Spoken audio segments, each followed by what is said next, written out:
안녕하세요. 허재현 기자입니다. 오늘도 시사바리스타 함께 하겠습니다. 조국 전 법무장관에 대해서 검찰이 직권 남용 혐의 수사를 핑계로 구속영장을 결국 청구를 했는데, 이와 관련한 지금 언론 보도들이 상당히 조금 잘못 나오는 것들이 있어서 제가 좀 급히 좀 짚어드리고 좀 설명해 드릴 게 있어서 오늘 이렇게 또 녹음을 합니다. 이 법조 기자들이 법을 잘 알고 있는 것 같으면서도 의외로 잘 몰라요. 그래서 이런 부분들은 좀 바로잡을 것들이 굉장히 좀 많이 보이더라고요. 구속영장 청구 자체가 일단 문제고요. 구속영장 발부 사유에도 해당되지 않습니다. 제가 분석해본 바로는 그렇습니다. 자, 굉장히 예민한 얘기인데요. 그래도 편안한 마음으로 커피 한 잔 드시면서 오늘 방송 함께 해주시기 바랍니다. 자, 김용민 시사평론가님의 응원 좀 듣고 다시 오겠습니다. 안녕하십니까, 김용민입니다. 반갑습니다. 우리 허재현 기자를 제가 알게 된 지 10년이 넘었는데요. 뭐랄까요, 한겨레에서 처음 봤는데 한겨레 기자답지 않음에 제가 항상 여러 가지로 인상이 깊었습니다. 한겨레 기자답지 않음이라고 하는 것은 칭찬입니다. 달리 이야기해서 엘리트의식 없고요, 사회적 약자에 대한 따뜻한 시선을 항상 가진, 어쩌면 한겨레가 회복해야 할 그런 가치가 아닐까 하는 생각이 드는데 말이죠. 우리 허재현 기자가 참 어려운 과정들이 있었습니다만, 이것이 더욱 허 기자를 단단하게 만들고 더 아래로 더 따뜻하게 만드는 그 어떤 과정이 아니었겠는가, 속성 과정이 아니었겠는가 생각이 듭니다. 리프엑스 많이 사랑해 주시고, 또 우리 허재현 기자의 유튜브 방송 널리 많이 알려주시고, 구독해 주시고, 또한 알람 기능 반드시 클릭해 주셔서 허 기자가 좀 더 큰 스피커가 될 수 있도록 적극적으로 도와주십시오. 김용민님도 응원하겠습니다.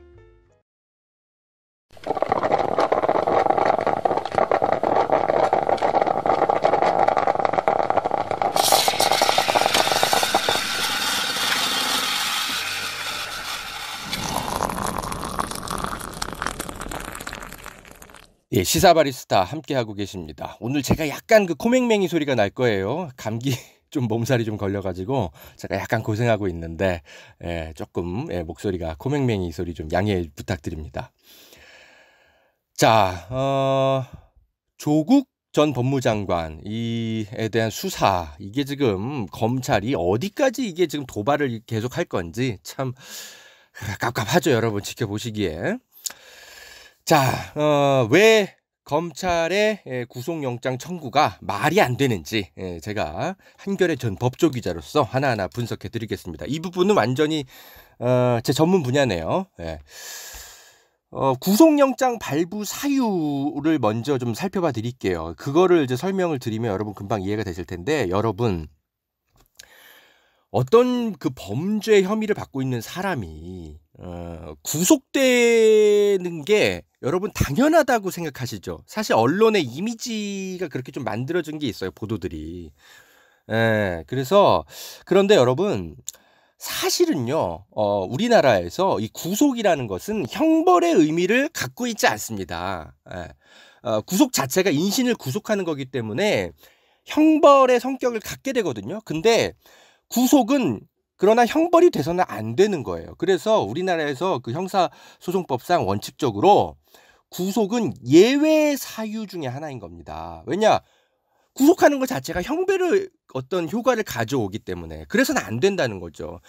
그러니까 무죄 추정의 원칙에 의해서 그 법원에서 정확하게 판사회에서 유죄 판결이 나기 전까지는 가능한 한 구속도 시켜서는 안 되는 게, 그래서 어떤 인신의 어떤 구속 뭐 이런 피해를 주지 않아야 하는 게 우리나라에 정립되어 있는 형사소송법상의 원칙입니다. 이게 죄 지었으니까 구속돼야 되는 거 아니야? 이게 좀 일반적인 상식인데 사실은 우리나라의 법률 체계와는 아주 좀 거리가 먼 상식이 좀 퍼져 있는 거예요. 일단 제가 그걸 짚어드릴게요. 통계를 하나 설명드리면 이게 이해가 되실 거예요. 여러분 보세요. 지난 10년간 이게 법무부 통계인데요.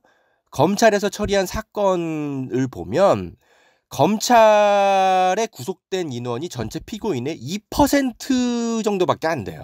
예.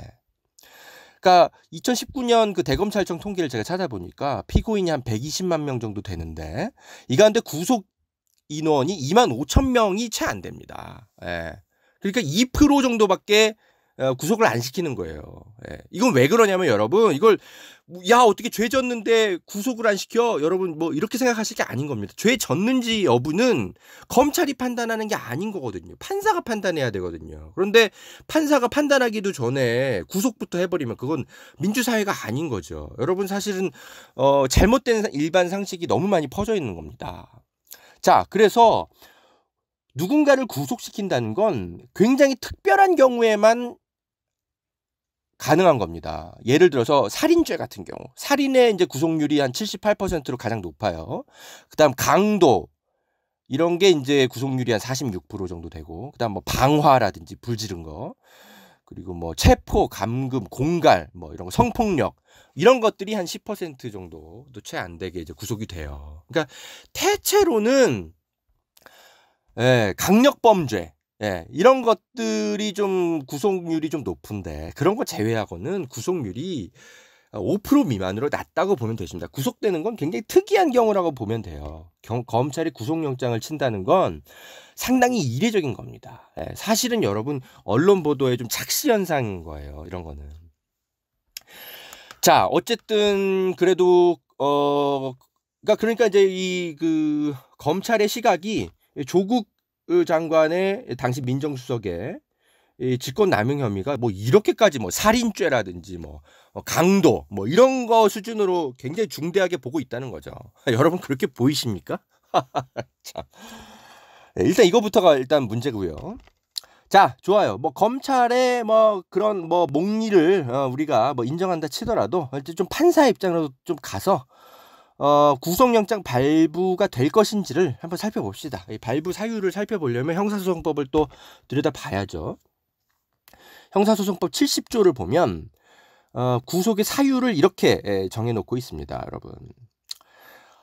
법원은 피고인이 죄를 범했다고 의심할 만한 상당한 이유가 있고 그리고 다음 각호의 1에 해당하는 사유가 있는 경우 피고인을 구속할 수 있다 하면서 그 각호의 1을 이렇게 3개를 이제 그 지정해 놨습니다. 첫 번째, 피고인이 일정한 주거가 없는 때. 두 번째, 피고인이 증거를 인멸할 염려가 있는 때. 세 번째, 피고인이 도망하거나 도망할 염려가 있는 때.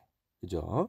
그리고 이런 걸 이제 그 심사하면서 판사는 범죄의 중대성, 재범의 위험성, 그리고 피해자 및 중요 참고인 등에 대한 위해 우려 등을 고려하여야 한다. 이렇게 돼 있어요. 자, 그러니까 정리하면 구속 사유를 판단할 때 총 몇 가지를 본다고 볼 수 있냐면 하나, 둘, 셋, 넷, 다섯, 여섯, 7개라고 볼 수 있어요. 뭐냐? 첫 번째, 피고인이 일단 죄를 범했다고 의심할 만한 상당한 이유가 있어야 되고, 두 번째, 일정한 주거가 없어야 되고, 세 번째, 피고인이 증거를 인멸할 염려가 있어야 되고, 그 다음이 피고인이 도망하거나 뭐 그럴 염려가 있을 때가 있어야 되고, 그 다음 다섯 번째가 범죄의 중대성, 여섯 번째가 재범을 할 위험성, 그리고 일곱 번째가 이제 피해자나 어떤 중요 참고인에게 어떤 위해를 가할 우려, 이런 거 7가지 정도를 이제 고려를 한다고 보면 되는 거예요, 여러분. 하나하나 다 살펴봅시다. 자, 첫 번째. 피고인이 죄를 범했다고 의심할 만한 상당한 이유가 있는지 이거부터 살펴봅시다. 자, 조국 전 장관의 직권남용 혐의 이게 얼마나 소명됐는지 이건 좀 추측해서 볼 수밖에 없죠. 왜냐? 우리는 뭐 수사 서류를 갖고 있는 게 아니니까. 그런데 대충 언론 보도들을 보면 뭐 검찰의 뭐 수사 내용들 하나하나 뭐 중계되듯이 다 흘러나오고 있잖아요. 그래서 언론에 보도되고 있는 것들이 사실은 수사 서류라고 봐도 괜찮습니다. 요 정도가 아마 수사가 됐을 것 같은데 보세요. 직권남용 혐의 이게 소명이 제대로 됩니까 이게? 제가 지난 방송에서도 말씀드렸지만 그 이제 조국 당시 민정수석이 유재수에 대해서 뭐 이렇게 그 감찰을 뭐 중단하라고 했다는데 이게 박형철 당시 그 반부패 비서관의 말밖에 없잖아요. 예. 그 사람 말 하나만 갖고는 범죄 소명이 된다고 볼 수가 없는 겁니다. 예, 판사는 이제 그렇게 판단을 해요. 제가 그때 말씀드렸잖아요. 49대 51 뭐 법칙 같은 거, 예, 제가 쉽게 비유해서 설명드렸잖아요. 이거는 50%의 문턱을 넘질 못해요. 예, 어떤 유죄의 어떤 심증에. 예? 한 사람의 말 갖고 어떻게 그거를 판사가 그렇게 판단해요. 박형철이 진짜 악의적으로 나 진짜 조국 너무 싫어.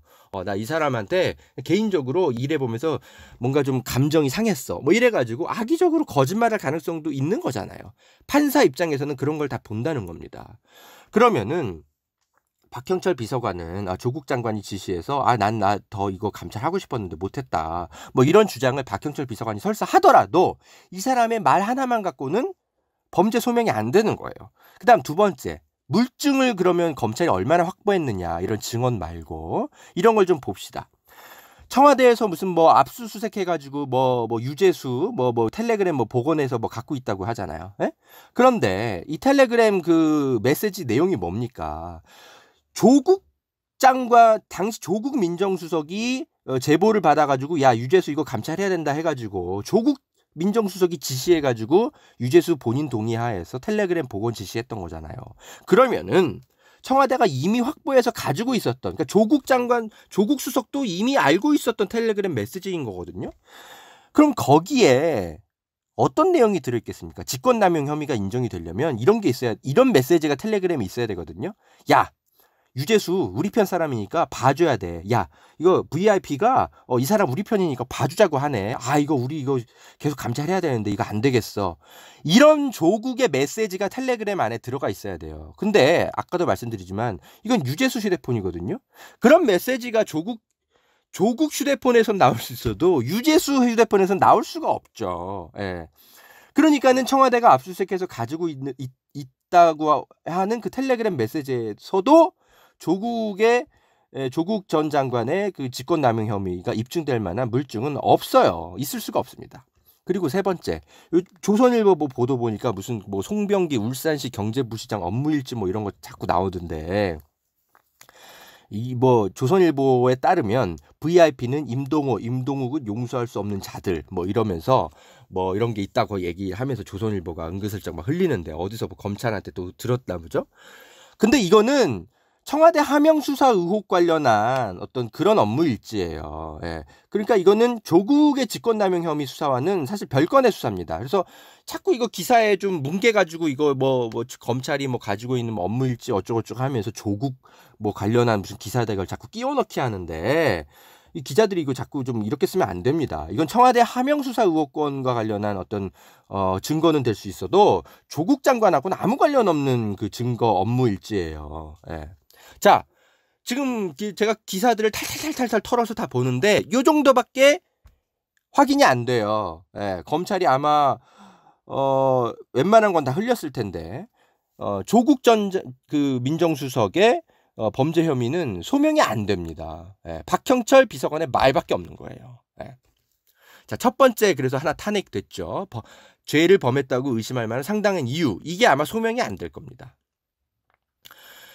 자, 뭐 그 다음에 또 봅시다. 뭐 피고인이 일정한 주거가 없는 때, 주거 있잖아요, 그죠? 그 다음 피고인이 증거를 인멸할 염려가 있는 때, 증거를 인멸할 염려가 있습니까? 왜냐하면 이미 뭐 민정수석이 더 이상 아니잖아요. 그러니까 아무런 영향력도 없고 그냥 일반 사인이기 때문에 더 이상 인멸할 수 있는 어떤 뭐 권한 자체가 지금 권력이 없어요, 조국에게는. 예. 그러니까는 이런 것도 해당이 안 되죠. 그리고 그 다음이 또 도망할 염려 없다고 봐야죠, 사실상. 조국이 무슨 뭐 어딜 도망갑니까? 그 다음에 범죄의 중대성. 자, 범죄의 중대성을 봅시다. 이게 기자들이 오늘도 무슨 헤럴드 경제 기사, 법조 기사를 보니까 뭐 이게 뭐 포털 사이트에 대문짝만하게 걸려 있던데, 조국 전 장관이 유재수의 비위를 어디까지 인식했느냐 여부가 굉장히 중요하다, 이렇게 기사를 쓰는데, 자, 범죄 중대성과 관련된 어떤 그런 팩트를 설명하는 것 같아요. 그런데 이거 법을 잘 모르고 기사를 쓰는 겁니다. 자, 조국 당시 민정수석이 유재수의 비위를 어디까지 인식했느냐 여부가 중요한 게 아니에요. 왜냐면 이건 지금 조국이 유재수랑 같이 뭐 뇌물 받았다는 뇌물죄 수사가 아니거든요. 예? 이거는 직권남용 혐의에 대한 수사예요. 그러니까 뭔 소리냐면 조국은 유재수의 비위를 알았어도 상관없어요. 그리고 알았다고 어느 정도 알았는데 이게 수사 의뢰를 할 건지 말 건지에 대해서는 정무적 판단이었고 이거 다 내 책임이다라고 인정을 하고 있잖아요. 에? 그러니까 조국이 유재수의 비위 행위를 얼마까지 알았느냐 인식했느냐 여부는 중요한 게 아니에요. 그럼 뭐가 중요하냐?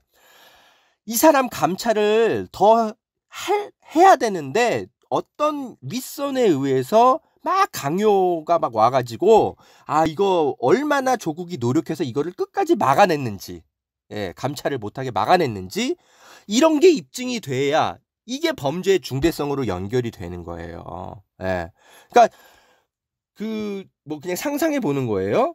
검찰의 논리대로 뭐 막 박형철은 막 어떻게든 막 이거 감찰해야 됩니다. 조국 수석님 막 이렇게 얘기하는데 안 돼. 이거 우리 편이니까 덮어. 위에서 자꾸 못하게 막으니까 우리는 무조건 막아야 돼.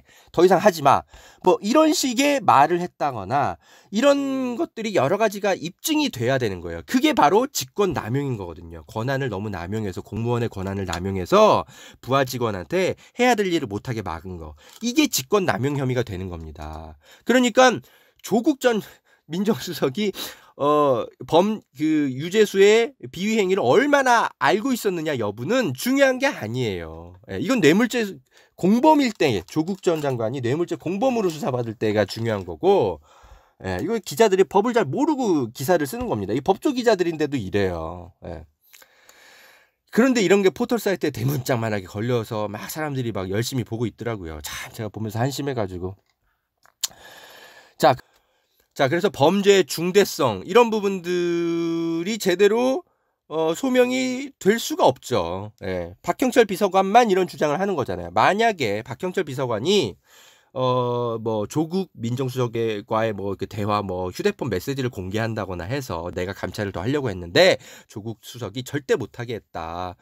위에서 자꾸 시킨다. 이러면 안 된다. 너 뭐 이렇게 되면 뭐 후에 뭐 우리가 뭐 박형철 너 뭐 쥐도새도 모르게 뭐 어떻게 될 수 있어. 뭐 이런 식의 협박을 했다거나 뭐 이런 어떤 그런 것들이 증거들이 나와야 됩니다. 근데 그런 거 지금 언론에 보도된 거 없잖아요. 이런 게 있었으면 검찰이 진작에 흘렸겠지. 여론몰이 하려고. 그런 게 없는 걸 보면 이런 거는 없는 겁니다. 박형철 스스로도 본인이 어딘가 인터뷰를 한다거나 하는 거 여러 가지를 봐도 그런 거를 조국이 했다라는 거는 전혀 안 나오잖아요. 그리고 조국 전 장관의 어떤 품성상 그런 얘기를 할 사람도 아니고. 뭐 이건 뭐 제가 그의 품성을 제가 아니까 하는 얘기입니다. 뭐 제가 뭐 조국 당시 서울대 교수 하실 때부터 제가 뭐 알고 지냈기 때문에 그분의 품성은 제가 안다고 할 수 있죠. 그런 거를 할 사람이 아니에요. 그러니까 그런 게 하나도 없는 겁니다. 자, 그리고 또 하나 좀 살펴봐야 될 게 이 범죄의 중대성. 감찰을 조국 민정수석이 있었을 때 유재수 감찰을 안 했습니까? 했어요. 했는데 이게 지금 다들 지금 기사들이 좀 이상하게 나오는데 감찰 중단을 이제 시킨 건데 감찰을 안 한 게 아니고요. 감찰을 하다가 유재수가 본인이 뭐가 캥겼는지 모르겠지만 나 더 이상 감찰 안 받을래 라고 동의를 안 해가지고 청와대가 더 이상 감찰을 할 수 없다 이렇게 판단해서 감찰이 중단된 거잖아요. 자, 뭐 청와대가 검찰 수사기관은 아니잖아요. 근데 본인 동의도 없이 막 감찰을 할 수가 있어요? 그러면 그것도 오히려 직권남용이 될 수 있잖아요. 그렇죠? 유재수가 본인이 뭐가 캥기는 게 있어가지고 야 이거 내가 더 이상 감찰받았다가는 이거 진짜 뭐 들키겠다 싶었는지 더 이상 감찰 못 받겠다고 해버린 거 아니에요. 그래서 청와대에서는 판단을 한 거죠. 야 얘 좀 이상한데 그러면 더 이상 우리가 같이 일할 수는 없고 사표 받아 해서 쫓아낸 거 아니에요. 거기까지가 이제 정무적인 어떤 청와대가 할 수 있는 일이다라고 판단을 한 거 아니에요.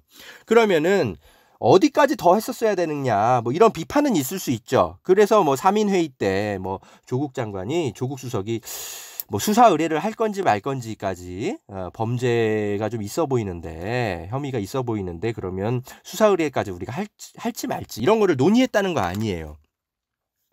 그런데 야, 거기까지는 좀 심한 것 같다. 우리가 좀 월권하는 것 같다. 그래서 그냥 사표 받고 끝냈다라는 거 아니에요. 이게 이제 정무적 판단에 대한 책임은 나에게 있다. 조국 수석이 여기까지 인정을 하는 거 아니에요. 자, 그럼 여러분 생각해 보세요. 청와대에서 내가 일을 해. 근데 부하 직원이 누군가가 죄가 좀 있는 것 같아. 범죄 혐의가 있는 것 같은데 이거 검찰에 고발하고 수사 의뢰를 해야 그게 공무원으로서 뭐 만약에 수사 의뢰를 안 하면 그게 죄가 되면 그거 갖고 처벌받아야 됩니까? 아니 그러면 누가 청와대 가서 일을 하려고 하겠어요? 에? 그러니까 이 사람이 죄가 있는 것 같은데 수사 의뢰를 한다면 그거는 뭐 도덕적으로 올바른 행동을 했다라고 평가를 받을 수는 있겠죠. 에? 그게 이제 정무적 책임인 거죠. 그런데 야, 얘 죄를 저지른 것 같은데 예를 들어서 누가 뭐 음주운전을 했다고 쳐요. 후배가 차를 몰고 왔는데 막 술 냄새가 펄펄 풍겨.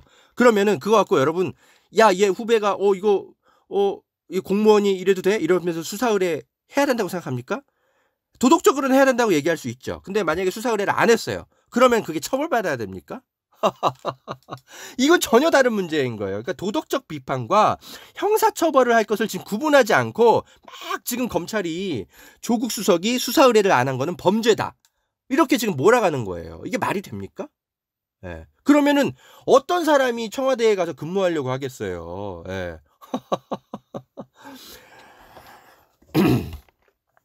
만약에 그 검찰이 직무유기죄로 그러니까 뭐 수사 의뢰를 했어야 됐는데 안 했다 공무원으로서 만약 그렇게 구속영장을 청구했다면 또 몰라 지금 그런 것도 아닌 거잖아요. 그런데 직무유기죄로 이걸 청구하는 것도 그것도 문제예요. 왜냐하면 지금 청와대가 예전에 그 김기현 울산시장 그 비위 첩보 이런 거 해가지고 입수해가지고 경찰에 이걸 이첩시킨 거 아니에요. 근데 지금 그거 갖고 지금 뭐라고 하고 있습니까? 청와대가 하명 수사했다 뭐 했다 이러면서 검찰이 또 수사하고 있잖아요. 에?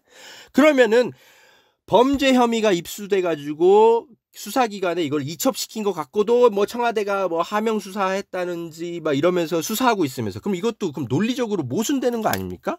에? 월권이 되는 거잖아요.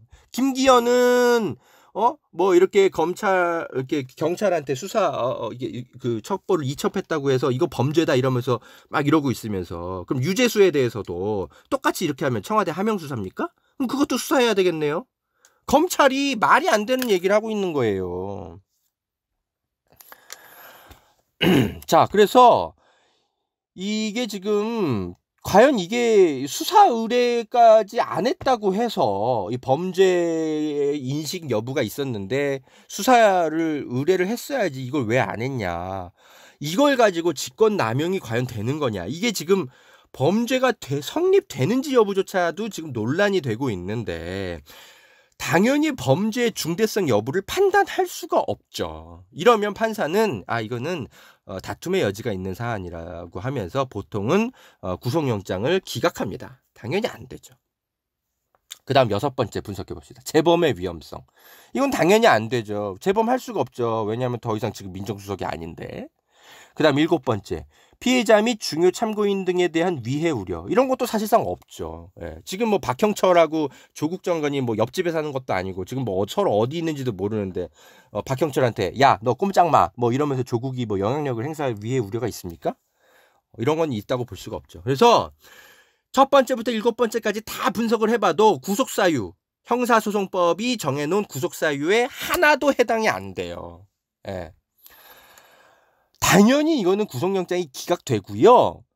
그러면 근데 검찰이 바보도 아닌데 이거 뻔히 그 구속영장이 기각될 거 뻔히 알면서도 이거 지금 구속영장을 청구한 거 아니에요. 에? 이거 왜 이러는 걸까요? 에? 이걸 좀 분석을 좀 해볼 필요가 있습니다. 에.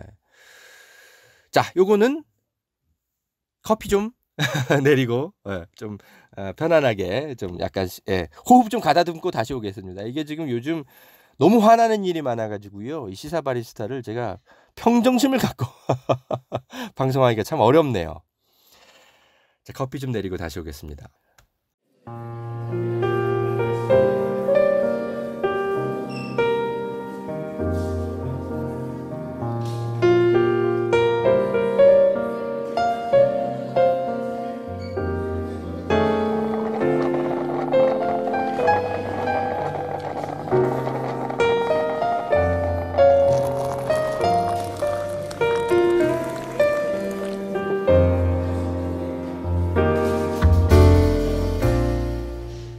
네, 시사바리스타 허재현 기자와 함께하고 계십니다. 자, 구속영장이 청구하는 게 굉장히 무리가 있는 걸 알면서도 검찰이 도대체 왜 이러는 걸까? 네. 지금 조국 관련 수사가 5달째 진행되고 있습니다, 여러분. 벌써 이렇게 됐어요. 그런데 여러분, 기억을 더듬어 보세요. 예전에 박근혜 전 대통령 수사가 얼마나 진행됐는지 아십니까? 한 150일 정도 진행되고 나서 기소됐어요. 그리고 이명박 전 대통령은 한 88일 정도 수사하고 기소됐어요. 자, 박근혜 전 대통령 수사가 그러니까 한 5달 걸린 겁니다. 조국 수사는 근데 말이죠. 가족들 혐의랑 여러 가지 것들 이제 다 따져서 봤을 때 5달 지금 수사가 진행되고 있거든요. 아직도 안 끝났어요. 근데 얼마나 더 진행될지 아직도 지금 수사가 마무리가 안 됐어요. 박근혜 전 대통령보다 수사를 더 오래 받고 있는 겁니다. 조국 전 장관이. 이게 말이 됩니까? 박근혜 전 대통령 수사는 사안도 굉장히 복잡하고 등장인물들도 굉장히 많아요. 그러니까 좀 수사가 오래 이렇게 걸릴 수 있죠. 한 5달. 근데 조국 장관 수사는 그런 게 아니거든요. 예. 자꾸 막 별건 수사랑 온갖 것들 막 탈탈탈탈탈 털고 있어요. 그러니까 지금 5달이 넘어가는 거예요. 박근혜 전 대통령보다 더 오래 수사를 받고 있어요. 이명박 전 대통령은 한 3달 받고 끝났거든요. 자, 이게 형평성에 이게 말이 된다고 생각합니까? 여러분, 당연히 수사의 성역은 없어야 됩니다. 당연히 수사의 제한은 없어야죠. 그런데 수사 방식에는 제한이 있어야 됩니다. 수사 대상에는 제한이 없어도 수사 방식에는 제한이 있어야 돼요. 왜냐? 수사권을 남용하면 안 되기 때문이죠. 지금 조국 전 장관에 대한 수사는 거의 전례가 없을 정도인 겁니다. 이런 부분은 비판을 받아야 돼요. 윤석열 검찰총장이 국회에서 작년에 10월 달에 약속한 게 뭐였습니까? 가능한 조국 수사 관련해서는 신속하게 진행하도록 하겠다. 이렇게 국회에서 약속했지 않습니까? 이게 지금 신속한 겁니까? 질질 끌면서 사람 괴롭히듯이 박근혜 전 대통령보다 이게 더 오래 수사한다는 게 이게 형평성에 이게 맞습니까? 뭔가 악의적인 의도가 있다고밖에 볼 수 없는 거죠. 심지어 조국 전 장관 관련해서 여러 가지 수사를 하는데 아무것도 안 되니까 뜬금없이 갑자기 유재수가 튀어나와가지고 유재수 씨 별건 수사하다가 조국에 대해서 구속영장 청구하고 이게 뭡니까? 저희 한겨레 신문에 이제 그 법조 선임 기자 강희철 씨가 이런 식으로 기사를 썼더라고요. 검찰 수사가 잔인해지고 있다라고 쓰셨던데 이거는 너무 나이브한 표현입니다. 이건 잔인한 게 아니라 악의적인 겁니다. 의도가 있어요. 그 사람들의 품성을 분석해 줄 게 아니고 의도를 분석해 주는 게 기자죠. 제가 도대체 검사들이 왜 이럴까? 검찰 출신 그 변호사 한 분한테 좀 자문을 한번 들어봤어요. 이 방송 녹음하기 전에. 왜 이러는 걸까요, 도대체 검찰이? 그분 분석은 이래요. 법원에 좀 책임을 떠넘기려고 하는 것 같다. 이 조국 수사가 용두사미가 될 것 같은데 아무것도 안 나올 것 같으니까. 그래서 법원에 좀 책임을 떠넘겨서 뭔가 좀 퇴로를 모색하는 것 같다. 이런 분석을 하더라고요. 이건 제가 지난 방송에서 말씀드렸던 것과 비슷한 분석이죠. 지금 조국 수사 아무리 뭘 해도 탈탈탈 털어도 뭐가 안 나오니까 야, 이거 너무 무리한 수사했다고 비난받게 생겼네? 이런 계산을 할 수 있다는 거죠, 검찰이. 그러면은 얘네들이 퇴로를 모색해야 되는데 그러면 가장 내세우기 쉬운 변명이 야, 우리가 이거 수사를 정말 열심히 하려고 했는데 법원이 협조를 안 해줬어.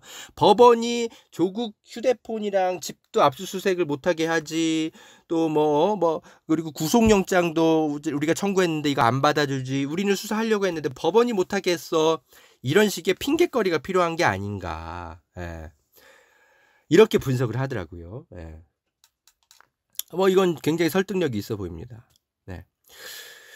그리고 이건 좀 윤석열 검찰총장이 좀 목리를 부리는 거 아니냐. 좀 이런 또 분석도 좀 해주시더라고요. 그러니까 뭐냐면 지난 주말에 뉴스토마토라고 한 언론사에서 이런 보도가 나온 게 있어요. 직권남용 혐의에 대해서는 무혐의 쪽으로 수사팀이 가닥을 잡은 것 같다. 이렇게 알려졌다. 이렇게 기사가 나온 게 있었어요. 근데 이게 뭐 기사가 뭐 사실인지 아닌지 모르겠지만 검찰 관계자의 어떤 그 멘트를 통해서 뭐 이렇게 보도가 나왔더라고요. 그러니까 나름대로는 좀 그 신뢰에 있을 만한 사람한테 취재를 해서 기사를 쓴 것 같아요. 그런데 수사팀에서는 무혐의 쪽으로 가닥을 잡았는데 그렇다면 이게 지금 뒤집어진 거 아니에요, 주말 사이에. 그러면 윤석열 총장이 뭔가 목리를 부리고 있다는 거냐 뭐 이러는 건데, 제가 이제 자문을 구한 어떤 검찰 출신 변호사는 그래요. 검찰은 그런 게 있대요. 자존심이라고 할까? 그러니까 정말 자기들이 세상에서 가장 옳은 사람들이라는 어떤 확신 같은 것들을 늘 갖고 산대요. 그러니까 판사들도 다 자기들보다 법을 잘 모르고 수사도 잘 모르고 이렇게 생각하는 경향이 있대요. 그래서 자기들이 죄가 있다라고 생각하면 무조건 이 사람들은 죄가 있다 라고 생각하는 경향이 있대요. 그래서 법원도 무시하고 다 어떤 여론도 무시하고 그냥 무조건 달린다. 이런 어떤 그런 것들이 있다고 하더라고요. 쓸데없는 고집인 거죠. 그래서 좀 그런 경향이 이번에도 좀 발현이 된 거 아니냐. 뭐 이렇게 좀 분석을 하시더라고요. 그리고 요거는 뭐 이제 그냥 뭐 제 그냥 이제 판단인데, 정치적인 의도가 있어 보이는 측면이 있죠. 검찰은 아니라고 얘기하지만. 왜냐? 검찰이 과연 검찰 스스로에 의해서만 움직이는 집단인가요? 저는 그렇지 않다고 계속 분석하고 있죠, 여러분. 검찰과 이해관계를 함께하고 있는 검찰 세력. 저는 이 세력을 계속 소프트 쿠데타 세력이라고 얘기하고 있는데, 그러니까 정권을 뒤흔들어서 내년 총선에서 어떻게든 그 보수 우파 세력들이 다시 향후 정권을 잡게 하기 위해서 소프트한 쿠데타를 굉장히 음모를 획책하고 있는 어떤 세력이 있다라고 저는 계속 지금 주장을 하고 있는데, 그런 검찰 세력의 어떤 논의 결과가 아닌가. 저는 이거 굉장히 날카롭게 봐야 된다고 생각합니다. 자, 내년에 총선 있잖아요. 그러면 조국 전 장관이 내년에 총선 출마하면 그 다음부터 해서 만약에 당선이 돼서 뭐 민주당의 무슨 당 대표급이 된다. 계속 이렇게 정치적으로 2, 3년 사이에 커가면 다음 대선 때는 조국이 굉장히 유력한 대선 후보가 됩니다. 그래서 검찰 세력으로선 조국을 총선 출마 못하게 막아야 됩니다. 무조건. 근데 이건 뭐 사실상 이제 기정사실화 된 거죠. 총선 출마 못하게 되죠. 그러면 뭐라도 타격을 줘야 되냐. 민주당에 대한 이미지라도 타격을 줘야 되죠. 그러면 총선 며칠 앞두고 조국 전 장관의 부부가 함께 법정에 계속 서는 어떤 그런 언론의 이미지가 나오면 민주당으로서는 굉장히 그 총선 앞두고 굉장히 타격을 받게 되죠. 이미 이건 기정사실화 돼버린 거죠. 법정에 계속 설 수밖에 없습니다. 이미 조국은 당연히 기소하는 거죠. 구속영장은 청구됐는데 이건 기각될 게 뻔한데 어쨌든 목리를 부려서 어쨌든 기소할 건 틀림없습니다. 그러면 이제 조국 장관 부부가 함께 법정에 계속 서게 되는 장면이 언론에 나옵니다. 총선 며칠 앞두고. 선거에 영향을 줄 수밖에 없죠. 바로 이런 것을 노리고 되든 안 되든 일단 구속영장 청구부터 하는 거 아닌가. 야, 저는 이런 분석이 듭니다. 무서운 사람들입니다. 이 사람들. 자, 방송 마치겠습니다. 방송 마치면서 이런 설명을 좀 드릴게요. 지금 언론 보도들이 끝에 뭐 조국 전 장관의 뭐 구속영장 뭐 발부 뭐 가능성 막 점치면서 이런 그 문장들을 꼭 하나씩 써요. 뭐 김기춘, 김관진, 양승태 대법원장 뭐 이런 사람들은 뭐 직권남용 혐의가 인정돼서 뭐 구속됐다 뭐 이렇게 자꾸 쓰는데, 조국 전 장관의 이 직권남용 혐의 사건과는 차원이 다른 사건들입니다. 다시 떠올려 보세요, 여러분. 김기춘 씨 무슨 짓 했습니까? 청와대가 보수단체에 불법 지원을 해가지고 청와대 홍보시킨 거 아니에요. 완전 민주주의 파괴 행위를 한 겁니다. 두 번째, 김관진 씨 군 댓글 공작 사건 한 거잖아요. 충격적인 그런 의혹 사건이었습니다. 양승태 대법원장, 후배 판사들 막 불법으로 막 사찰하듯이 해가지고 블랙리스트 작성하고 어마어마한 일을 벌인 겁니다. 이런 수준의 직권남용 혐의는 당연히 구속돼야죠. 에? 근데 조국 민정수석 유재수 씨의 비위 행위를 알았을 만한 정황이 있는데 그런데 이걸 가지고 수사 의뢰까지는 안 하고 사표만 받고 끝냈다. 예, 이게 직권남용 혐의가 되는지 안 되는지도 지금 죄가 되는지 여부조차도 지금 판단이 안 되는 이런 사건 아닙니까? 뭐 도덕적으로야 뭐 정무적으로야 그래도 수사 의뢰까지는 했어야지. 예? 뭐 이런 식의 비판은 가능한데 수사 의뢰를 안 했다고 이게 직권남용 죄가 된다는 게 이게 말이 됩니까 이게? 예? 다시 계속 말씀드립니다만 그러면 누가 청와대 가서 일을 하려고 하겠어요? 예. 까딱하다가는 후배가 뭐 술 먹고 음주운전 했는데 이거 발견하면 무조건 뭐 다 이거 수사 의뢰해야 됩니까? 도덕적으로는 해야 된다고 볼 수 있죠. 그런데 인지상정상 후배가 형사처벌 받는 것을 이거 굉장히 복잡한 문제인 겁니다. 그러면은 여러분 이거 수사 의뢰 안 하면 여러분도 다 처벌받을 수 있는 거예요. 이거 그러면 누가 이거 청와대 가서 일하려고 하겠어요? 네. 그래서 이 조국 전 장관의 당시 민정수석의 이 직권남용 혐의건은 김기춘, 김관진, 양승태 씨의 직권남용 범죄랑은 차원이 다른 문제인 겁니다. 예. 자꾸 이런 거 끼어 팔기 해가지고 마치 비슷한 어떤 민정수석의 어떤 뭐 비위인 것처럼 박근혜 정부 때랑 똑같이 문재인 정부도 이 모양이다 이런 식으로 교묘하게 물타기 기사 쓰는데 이런 건 진짜 정말 해서는 안 되는 짓입니다. 자, 방송 마치겠습니다. 허재영 기자의 시사바리스타. 다음에 또 여러분이 또 궁금해할 만한 좋은 시사 이슈 맛있게 커피향 가득하게 내려드리는 시사 이슈 정리 방송입니다. 저처럼 감기 걸리지 마시고요. 제가 여러분한테 맨날 감기 조심하라 그래놓고는 제가 정작 감기 걸리고 말았습니다. 건강 유의하십시오. 다음에 또 뵙겠습니다. 안녕.